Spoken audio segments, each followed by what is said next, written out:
দেখো এত রাগ ভালো নয়, রাগলে তোমাকে লাগে ভয়।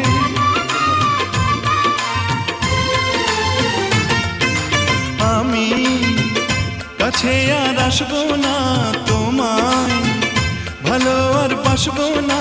কথায় কথায় তুমি কেন এত জ্বলে যাও, ও সাথী আমার তুমি কেন চলে যাও? কি দোষ করেছি এ কথা